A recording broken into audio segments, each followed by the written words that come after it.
Hi, I'm Nicole Condrey, and I'm the mayor in Middletown.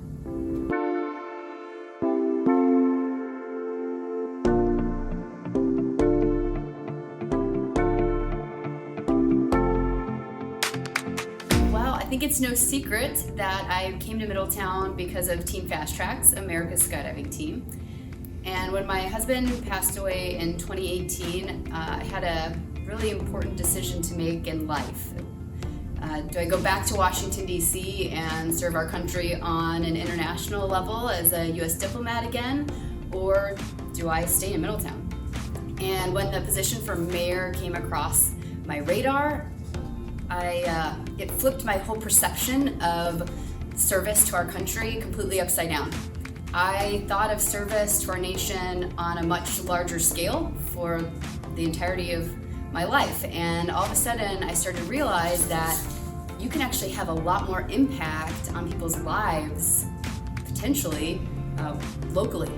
So I quit my job. I had to resign from the federal government because per the Hatch Act, you cannot run for an elected position unless you have resigned. So I resigned and I ran for mayor.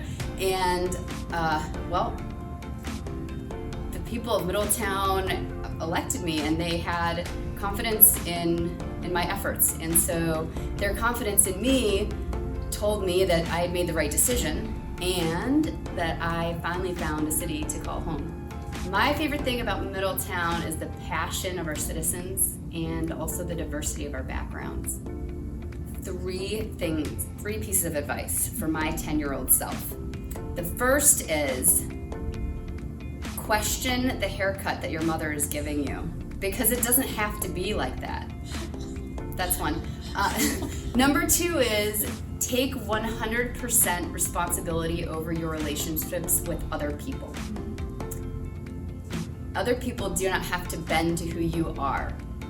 And instead of trying harder, try differently. The third piece of advice I have for myself is, in 20 years, when someone comes to you and mentions virtual conferencing, you say, how do I invest? So the person who's impacted me in my life the most was my husband, Condrey. He gave me the courage to be the person who I was meant to be, and he sticks with me every single day and helps me to do that. Yeah, what a year it has been with the pandemic. It's affected me in a very unique way. Despite how I may come off in public, I'm actually quite an introverted person. I have also been around the world and met people from all sorts of cultures. However, when I have seen people in public, I've always tended to look at them as a stranger. This pandemic has helped me to realize how similar we really are as human beings, our basic needs and necessities, how we all really ultimately thrive to interact with each other in ways that we maybe didn't even realize before. And so I now look at other people on a much more personal level, and I have a lot more willingness to engage someone who I would have previously looked at as a stranger.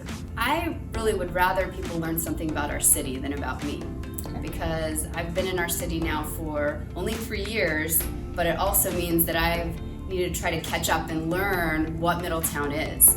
And the more I get involved in our city and the government, the more I realize that the staff in Middletown at the city building is charged with an incredible amount of work with very, very limited resources, very limited staffing, and they really produce so many incredible things for our city that sometimes we don't necessarily realize. They put a lot of energy into stretching every resource that they have and doing their absolute best every day. What is my why? Why do I get up every morning? That is a good question, because I am not a morning person.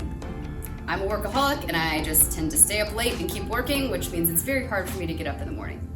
So I recently had a great input from one of my teammates who, now I use this every morning when my alarm goes off. Okay, so the alarm's going off, Via does not like the alarm either. And I think opportunity, obligation. Opportunity, obligation. And I choose opportunity.